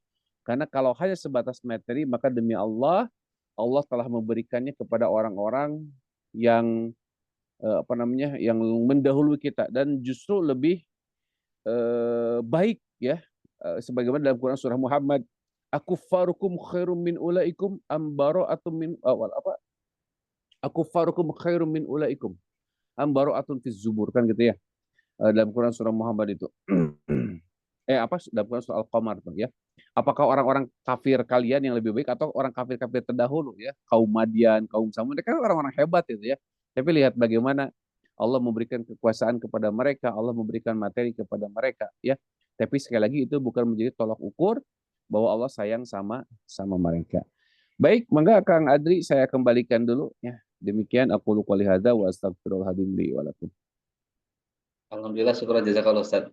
Materi yang sangat bagus ya, sangat mencerahkan untuk kita semua. Jadi begitu para jamaah, alhamdulillah pencerahan saya bagi saya pribadi dan juga semoga untuk kita semua, konsep visi yang disampaikan ternyata memang mungkin banyak di antara kita yang mungkin apa namanya ya, ada yang mungkin semakin dikuatkan barangkali malam hari ini. Karena ternyata tadi saya baru tahu, ternyata yang ringan itu belum tentu ikhlas, yang berat belum tentu tidak ikhlas. Apa, ta'abbud dan talazud ya Ustaz ya. Iya. Baik, ini saya izin membacakan langsung pertanyaan dari ada Prof. Kiki Lukman. Prof, mau langsung saja Prof menyampaikan barangkali atau saya bacakan saja? Saya bacakannya. Dibacakan saja. Baik Prof. Assalamualaikum Ustaz. Mohon pendapat jika saya simpulkan bahwa rizki adalah seluruh pemberian Allah yang dibutuhkan makhluknya untuk hidup. Mohon pendapat Ustaz. Karena jika habis rizkinya, katanya makhluk akan meninggal, tiba ajalnya. Ya, betul ya. Betul sekali ya. Jadi rezeki itu ya, tapi tadi ya bahwa rezeki itu tidak hanya sebatas materi. Tapi kalau kita persempit rezeki itu bersifat materi, maka tadi ya bahwa Allah tidak akan mencabut nyawa seseorang kecuali rezekinya sudah sempurna ya. Jadi rezeki memang segala sesuatu yang diberikan oleh Allah Ta'ala sebagai bekal hidupnya ya, untuk menjalani hidupnya. Apakah itu ilmu ya, apakah itu tadi kalau jabatan kan materi, apakah jabatan itu nanti bermanfaat untuk bekal hidupnya nanti di akhirat. Pokoknya segala sesuatu yang Allah berikan kepada kita, yaitu harus kita manfaatkan dengan sebaik-baiknya untuk mendapatkan kenikmatan yang sesungguhnya, begitu ya. Nah, adapun yang bersifat materi tadi ya, tidak akan mati seseorang kecuali rezekinya sudah sempurna. Makanya jangan khawatir tentang rezeki itu. Kenapa? Karena sebanyak-banyaknya rezeki, kalau bukan rezeki kita, bukan rezeki kita yang sesungguhnya tadi tanya, ya nggak akan ternikmati itu, gitu kan, nggak akan ternikmati karena rezeki itu yang tadi yang sudah kita manfaatkan, ya, yang sudah kita makan, yang sudah kita pakai ya, atau yang sudah kita sedekahkan, itu rezeki kita yang akan menjadi milik kita yang sesungguhnya. Atur nuhun ya. Boleh ada tambahan sedikit Pak Ustadz? Silakan Prof, silakan. Iya. Jadi begini Pak Ustadz, mohon maaf. Jadi saya prihatin lah dengan kondisi umat Islam saat ini ya. Banyak kezaliman yang kita terima. Tapi kalau kita introspeksi mungkin dengan melihat dari konsep rezeki itu, sebenarnya salahnya di mana gitu? Umat Islam kok jadi terpuruk gitu, seperti buih, seperti kata Rasulullah. memang disebutkan jadi hubud dunia ya, tapi ada juga yang seolah sudah cukup lah ibadah madah, udah gitu sudah selesai, nggak mempelajari ilmu, nggak mengembangkan penelitian, nggak mengembangkan teknologi, karena hidupnya terlalu sederhana gitu. Padahal di sisi yang lain pihak-pihak kaum kafir itu membuat senjata canggih, mobil canggih, teknologi canggih. Kita nggak sadar malah diperalat dengan teknologi-teknologi yang luar biasa yang kita nggak pernah pikirkan gitu. Nah ini sebenarnya gimana sebagai tantangan kita yang harusnya menjadi pemimpin dunia itu, karena kita mungkin terlalu sederhana, barangkali nggak terlalu ada dorongan menciptakan, misalnya kebayang nggak dulu kalau umat Islam jadi pemimpin, ada TV nggak, ada mobil nggak gitu misalnya ya, walaupun sering romantisme sejarah, wah dulu tuh dasarnya adalah dari ilmuwan Islam, kedokteran juga begitu, tapi kok mandek gitu, malah sekarang mereka kaum kafir memanfaatkan luar biasa, jauh lebih maju, dan kita malah apa kewalahan sekarang. Dan saya agak prihatin juga kalau kita hanya merasa cukup dengan ibadah-ibadah, setelah itu tidak mengembangkan ilmu. Seperti misalkan, ya kita introspeksi aja, kenapa Gaza bisa seperti itu? Apa ada salahnya juga di umat Islam gitu? Kok jadi lemah gitu Gaza itu gitu? Mungkin itu ya, barangkali pertanyaan saya. Jadi tipsnya bagaimana ya supaya kita tidak menyalahi qanaah, bersyukur, kemudian Iya. nabung untuk akhirat, tapi juga menghasilkan dunia yang unggul gitu. Jangan sampai kita berpikirnya akhirat terus, yang tadi dikatakan dunia mau jangan tinggalkan, nah jangan sampai kita nggak punya apa-apa, sehingga mobil harus impor,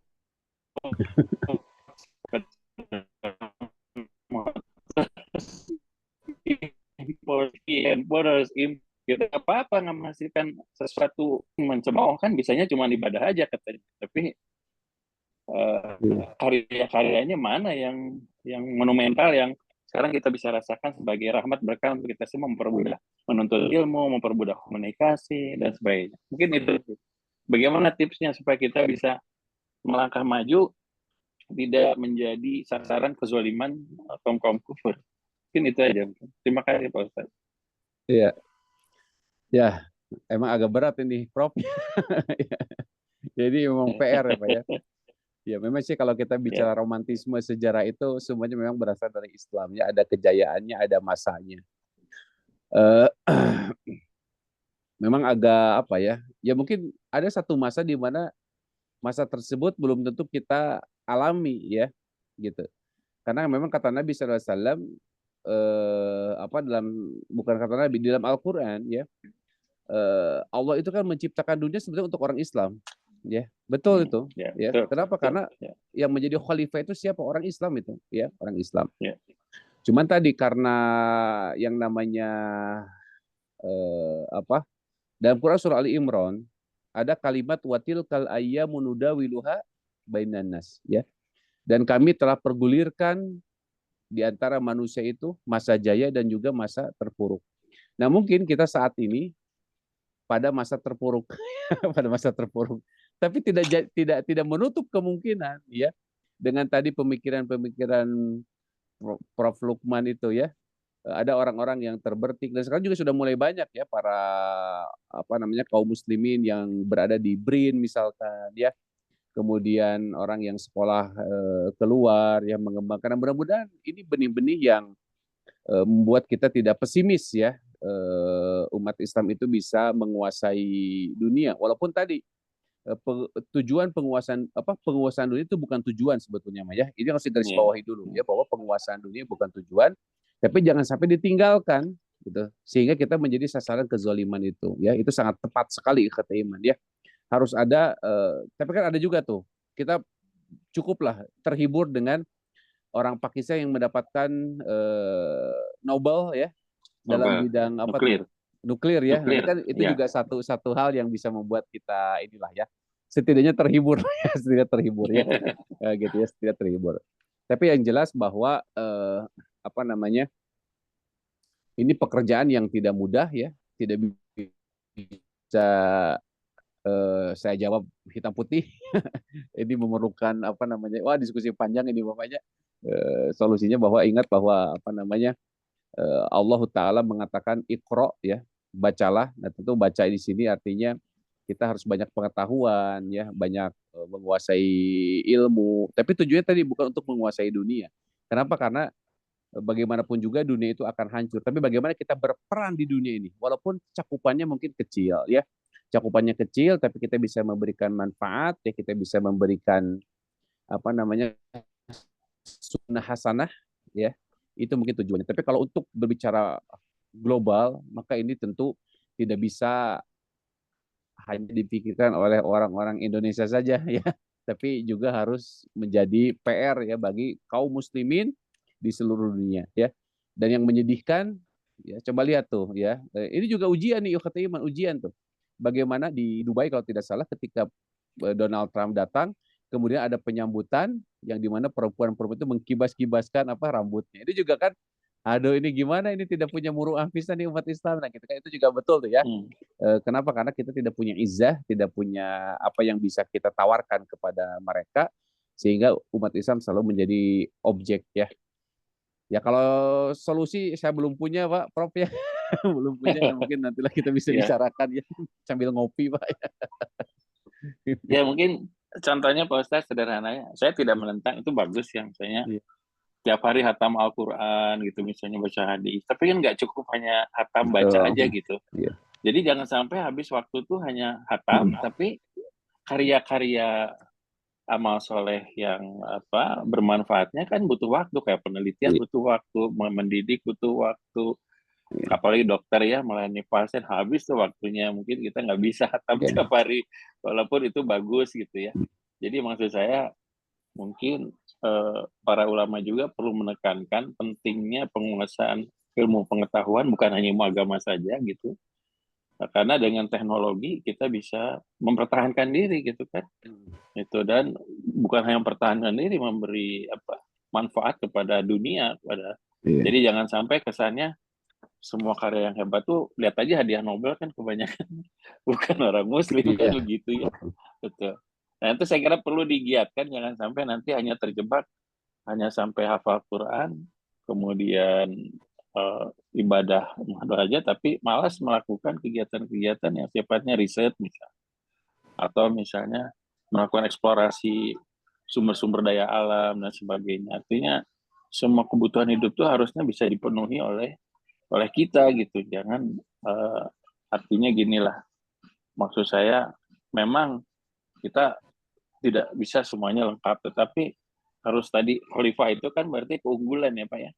Iya. Sebagai pemimpin keunggulan bukan hanya dari sisi kekuasaan, tetapi secara seluruhnya lengkap, baik ilmu, teknologi, maupun akhlak yang baik, gitu, menjadi figur-figur contoh yang nanti kan orang akan semakin tertarik pada agama Islam lah gitu ya.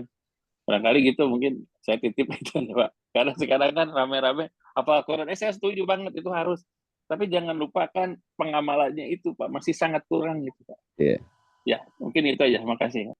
Alhamdulillah jazakumullah. Ada satu Masya. ayat apa ya mungkin bisa menjadi apa namanya? Saya lupa ayatnya surat apa. Saya lagi cari ini.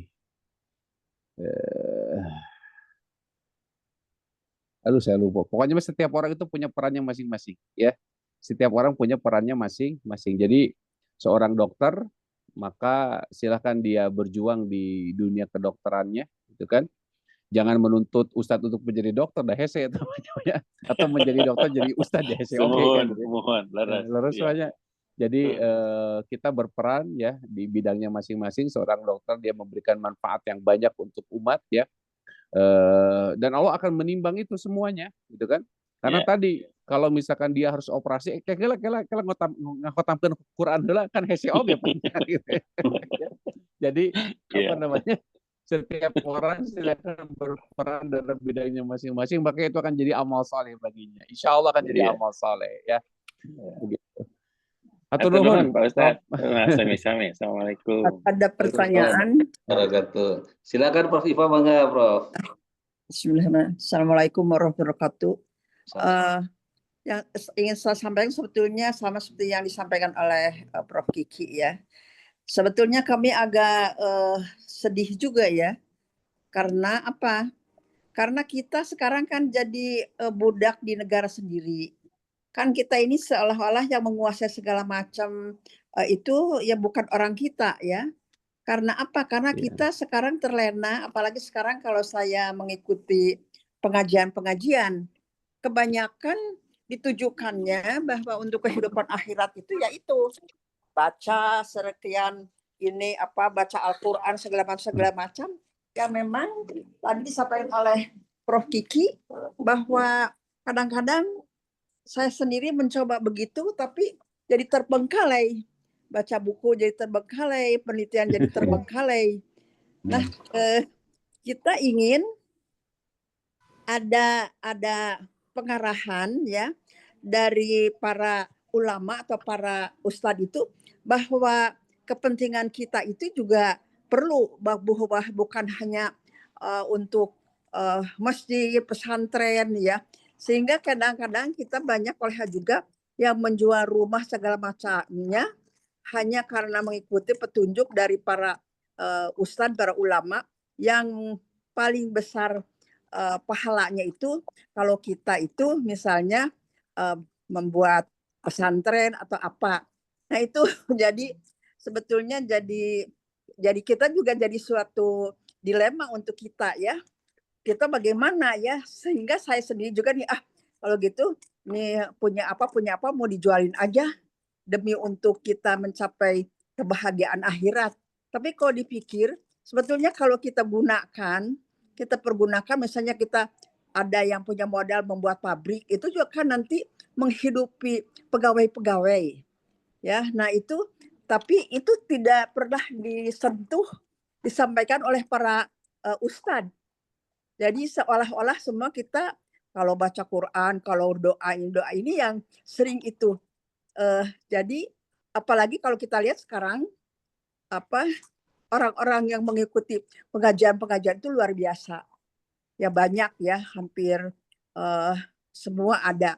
Nah itu sebetulnya apakah perlu dijelaskan oleh para ulama itu bahwa kekuatan kita juga misalnya kita membuat suatu usaha yang nanti akan memberikan makna atau ya tadi seperti disampaikan apakah itu sebagai dosen, apakah itu sebagai peneliti itu juga memang sejauh mana itu untuk kehidupan akhirat itu manfaatnya. Sehingga kita kadang-kadang juga jadi ragu ini saya mana mending saya belajar untuk mengajar ataukah mending saya baca Quran sampai tamat begitu. Ya itu mungkin bagaimana nih? Kami ini sebetulnya menghimbau atau ingin bahwa ulama itu juga berwawasan cukup luas bagaimana kita orang Islam itu bisa menjadi besar dan karena tetap nanti untuk menghidupi masyarakat Islam juga ya. Jadi sebetulnya saya tadi hampir sama yang disampaikan dengan Prof Kiki ya. Itu barangkali Pak Ustadz ya. Hatur nuhun.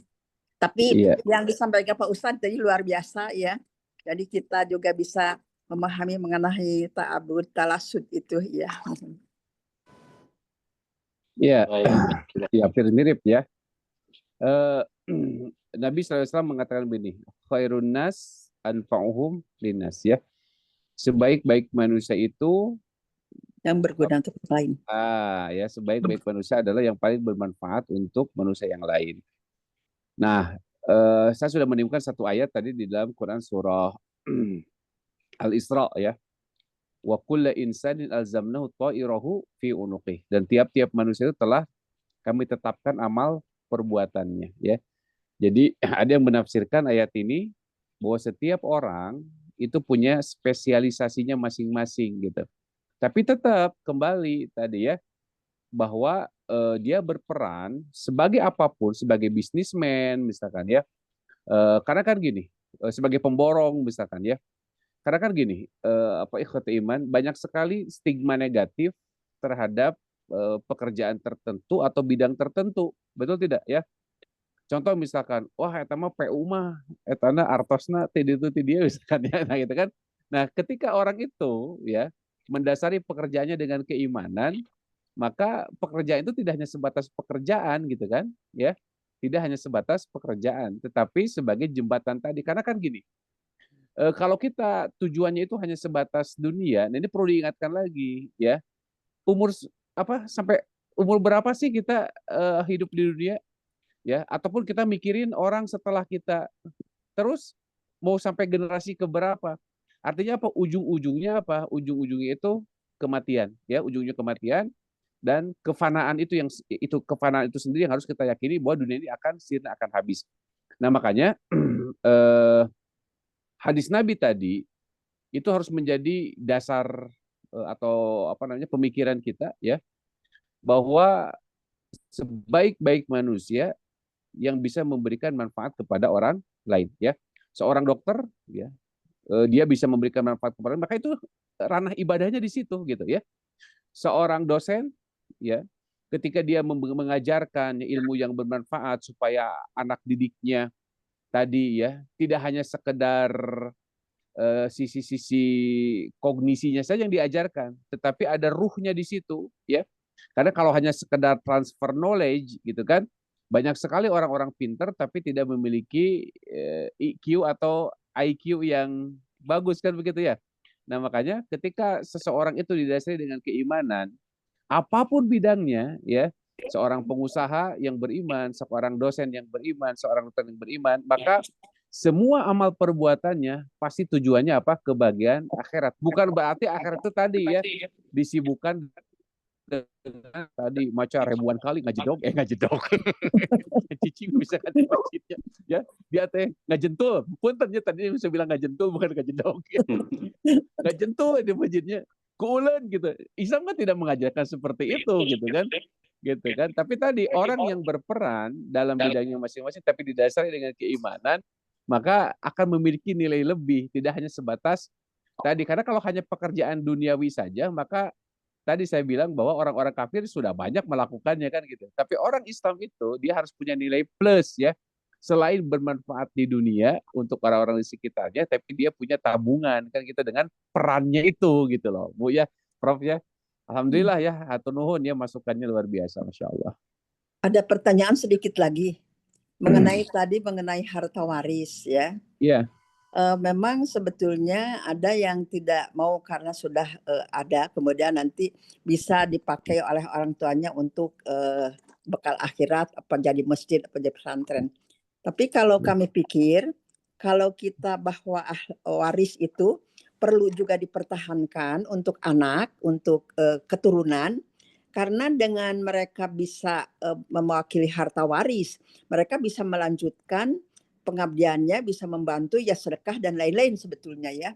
Jadi memang ini kami kadang-kadang agak mungkin salah tangkap ya dengan ceramah-ceramah dari para ulama saat ini yang seolah-olah, karena ada juga yang bilang yang kalau punya apa-apa, apalagi yang sudah tua, lebih baik jual, serahkan, bagikan buat masjid, buat pesantren. Kadang-kadang masjid juga kan banyak yang kosong. Sehingga kami, kalau saya buat masjid, nanti kosong juga, nggak ada yang datang karena sekarang banyak masjid. Nah itu pilihannya bagaimana tuh Pak Ustadz? Iya. Kalau tadi saya kasih contoh karena memang anak-anaknya Bu yang nggak mau Bu ya. Saya kasih contoh bahwa tadi ada seorang bapak yang punya aset yang begitu luar biasa ya. Si anaknya sudah udah nggak mau ngurusin. Ini contoh apa namanya yang dikatakan oleh Abu Zar tadi ya, oleh Abu Zar tadi bahwa di dalam harta kita itu ada 3 hal kan, untuk diri kita, untuk ahli waris, untuk apa takdir ya. Nah makanya kan seorang muslim itu harus cari yang pasti-pasti dulu ya gitu ya. Kenapa? Ini masalah konsep ketawakalan gitu ya, konsep ketawakalan memang. Jadi kita tidak boleh terlalu menyadarkan diri sama ikhtiar. Ikhtiar itu kan pemikiran kita ya. Tapi ketika ada sesuatu yang pasti ya, pasti ada pahalanya, pasti ada itunya, maka Abu Zar lebih mendahulukan itu. Nah, tentu mungkin konsep berpikir kita belum sampai kepada konsep pemikiran para sahabat kan begitu ya. Gitu. Nah, makanya saya tadi ngasih contoh bahwa ada di antara ahli waris yang sebetulnya sudah tidak peduli dengan harta warisan kita. Sementara kita mikirin mereka gitu kan. Kita mikirin mereka, dan itu sebagai tanggung jawab orang tua kan memang begitu ya. Seperti saya misalkan mikirin bagaimana nanti anak saya haji. Kita pikirin tuh. Kenapa? Karena apa namanya? Itu kan rukun Islam gitu kan. Tapi banyak orang tua yang mikirinnya cuma peninggalan, gimana nanti rumahnya, gimana nanti ininya, tapi nggak pernah mikirin tuh rukun Islamnya, gitu kan? Nah, sementara kalau orang yang tahu agama, ya ketika dia punya warisan, mungkin lebih dipikirkan bagaimana dia menyempurnakan keislamannya, didaftarkan haji dulu dan seterusnya. Nah, sementara si bapak tadi, anak-anaknya sudah nggak mau bu, udah nggak mau apa namanya, nggak mau ribet, nggak mau lah channel liar, so kita udah punya. Nah makanya oleh si bapak tadi, apa namanya dia bikinkan karena ahli warisnya. Tapi ya ujung-ujungnya si anak-anaknya itu yang mengurusi apa namanya wakaf dari si bapaknya Ya, itu. Gitu. ya perlu juga ya Pak Perlu Ustadz juga, karena iya ya perlu juga, iya. Tapi kan tadi kekayaan tergantung keadaan masing-masing ya, ya. tergantung keadaan masing-masing gitu. Jadi seperti ini apa Utsman bin Affan kan kekayaannya sampai sekarang berarti itu kan sebetulnya warisan beliau. Jadi Betul, beliau Bu. tinggalkan, tidak semuanya beliau bikin untuk masjid, Enggak, tapi itu beliau wakaf Bu ya. tinggalkan dan berguna sampai sekarang. Iya, itu Kekayaan wakaf Utsman bin sumur itu, ya. ya, Jadi mohon. bukan ya itu mungkin bahasa kita warisan, tapi itu kan wakaf sebetulnya, wakaf Utsman bin Affan itu yang hotelnya sampai sekarang masih ada ya. Iya. Hotelnya masih ada, itu gratis, bukan gratis ya, dikelola negara itu. Dikelola negara itu jariah itu terusan. Nah, seperti itulah yang namanya jariah itu ya. Jadi kalau ada orang yang mewakafkan sesuatu ya dari warisannya, maka itu akan jadi jariah. Intinya apa? Ujung-ujungnya apa? Ujungnya tadi kembali kepada tabungan akhirat lagi kan ujung-ujungnya ya. Ya, Gitu. itu sangat jarang disampaikan oleh para ulama ya, contoh itu. Bahwa kita nanti bisa meninggalkan ya silahkan nanti pemerintah untuk mengelola supaya terus menjadi itunya jariah. Hatur nuhun Pak Ustadz. Sami-sami.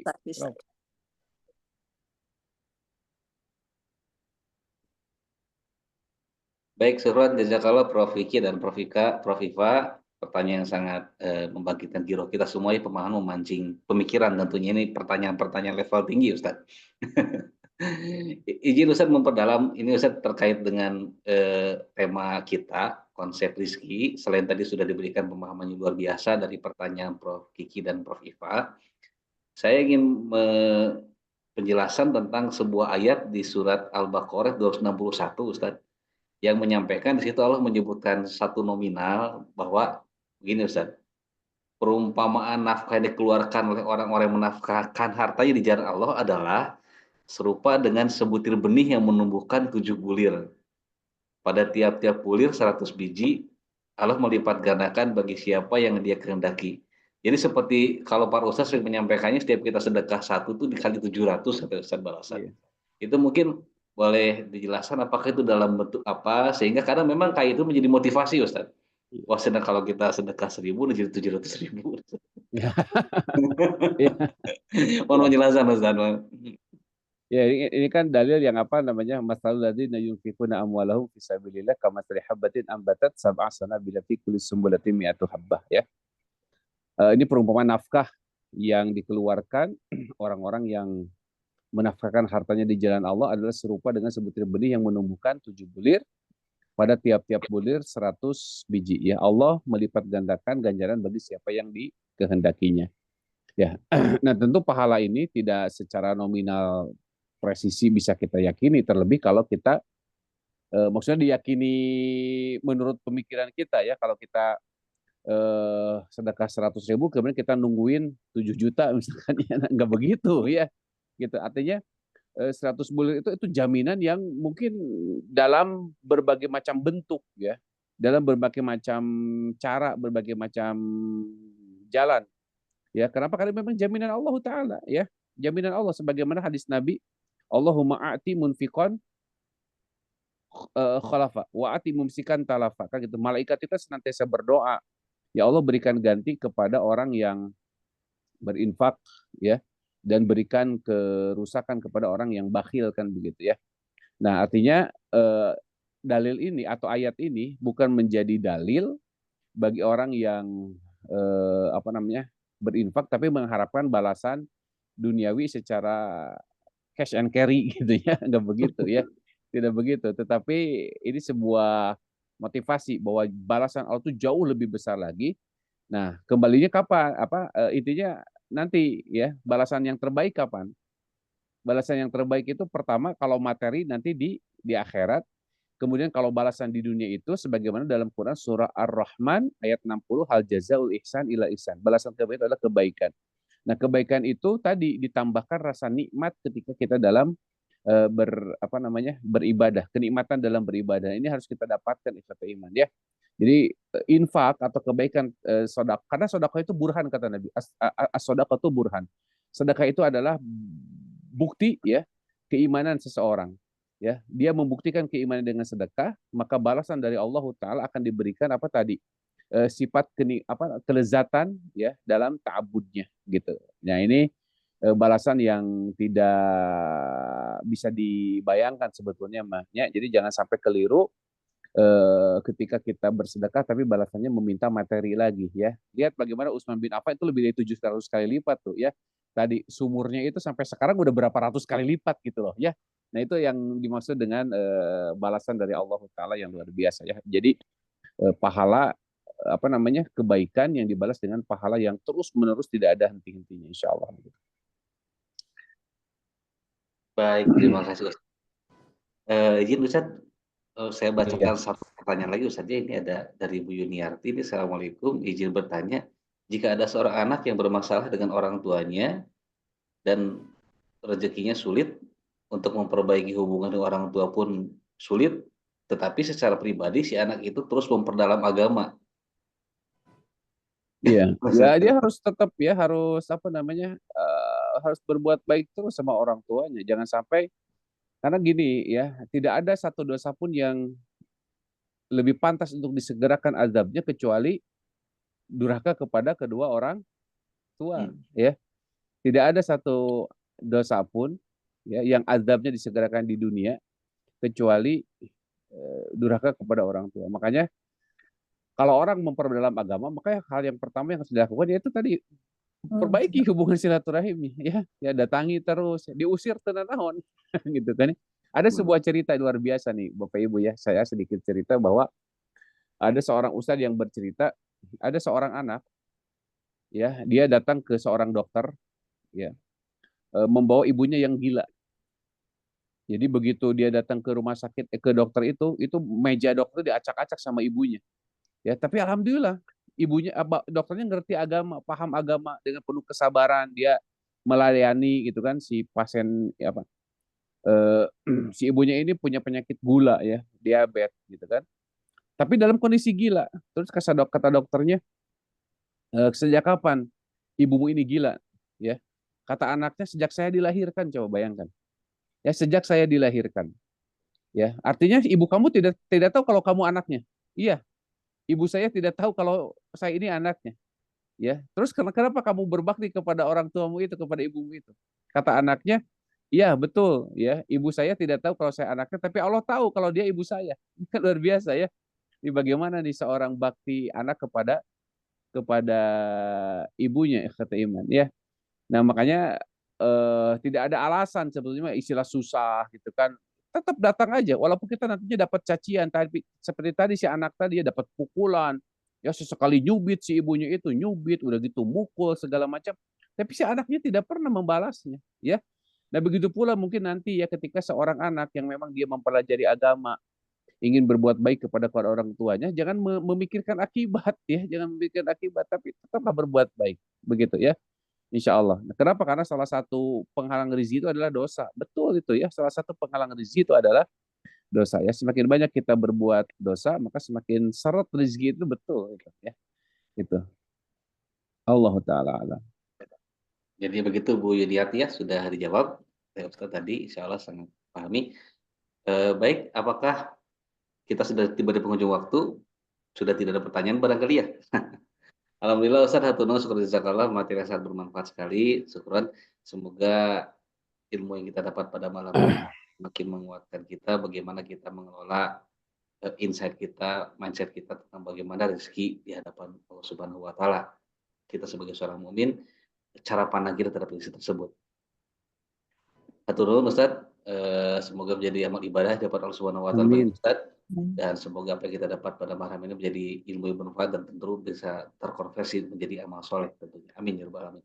Baik Ustaz, mohon izin sebelum ditutup perkenannya untuk memimpin doa singkat untuk kita semua. dan untuk seluruh kaum muslimin wal muslimat dimanapun berada, terutama di Gaza Palestina. Ustaz, mangga Ustaz. Amin. Bismillahirrahmanirrahim. Wassalamu barik ala hadza nabiyil karim wa ala alihi washabihi ajmain. Allahumma inna nas'aluka mujibati rahmatik wa zaima maghfiratik wal ghanimata min kulli bir wassalamata min kulli ithmi wal fawza bil jannah wan najata minan nari aziz wa ghafar. Allahumma ighfir lil muslimina wal muslimat wal mu'minina wal mu'minat al ahya'i wal amwat innaka sami'un qaribun mujibud da'wati ya qadil hajat. Allahumma ansur ikhwana al mujahidin fi Filistin. Allahumma ansur ikhwana al mujahidin fi sabilika fi kulli makan. Allahumma ansur wa thabbit aqdamahum. Rabbana atina fid dunya hasanah wa fil akhirati hasanah wa qina adzabannar. Allahumma taqabbal minna innaka antas samiul alim wa tub alaina innaka antat tawwabur rahim. Wa sallallahu ala Muhammadin wa ala alihi wa sahbihi ajmain wa akhiru da'wana alhamdulillahi rabbil alamin. Alhamdulillah. Baik Ustaz, izin sebelum ditutup pada para jamaah sekalian, apakah tertarik tadi jika nanti akan ada pembahasan seputar barangkali wakaf, waris, barangkali ya Prof. Iva? Ya, mohon mangga atur nuhun. Nanti kita akan bahas barangkali dengan Ustaz Gun-Gun, barangkali terkait bab-bab yang penting ini Ustaz ya. Mohon perkenannya Ustaz, nanti mungkin di waktu yang akan datang Ya, insyaallah. membahas bab tentang bagaimana mengelola materi yang Allah titipkan kepada kita semua, rezeki yang dititipkan berupa materi tentunya harta begitu. Dalam bab infak, wakaf dan warisan. Karena tadi saya tangkap dari Ustaz, kalau boleh saya menyebutkan sedikit, ternyata yang akan mengalir pahala itu yang sudah diakadkan wakaf sebelum meninggal Ustaz ya. Iya. Jadi kalau sudah meninggal belum ada akad apapun, waris itu tidak mengalirkan pahala Ustaz ya. Tidak ya. Baik Ustaz, nanti saya akan diperdalam bersama Ustaz di waktu akan datang. Insya Allah semoga Allah berikan kesehatan, kemudahan, keberkahan untuk kita semua. Baik, saya lagi Ustaz Tuno, syukur jazakallah atas waktu dan ilmunya pada malam hari ini. Dan kepada para jamaah sekalian, semoga ilmu kita diberkahi Allah Subhanahu wa taala. Kita bertemu kembali pada waktu yang akan datang. Kita tutup dengan doa kifaratul majelis bersama-sama. Subhanakallahumma bihamdika asyhadu an la ilaha illa anta astaghfiruka wa atubu ilaik. Alhamdulillahirabbil alamin, billahi taufiq wal hidayah. Assalamualaikum warahmatullahi wabarakatuh. Waalaikumsalam warahmatullahi wabarakatuh. Nuhun Pak Ustaz.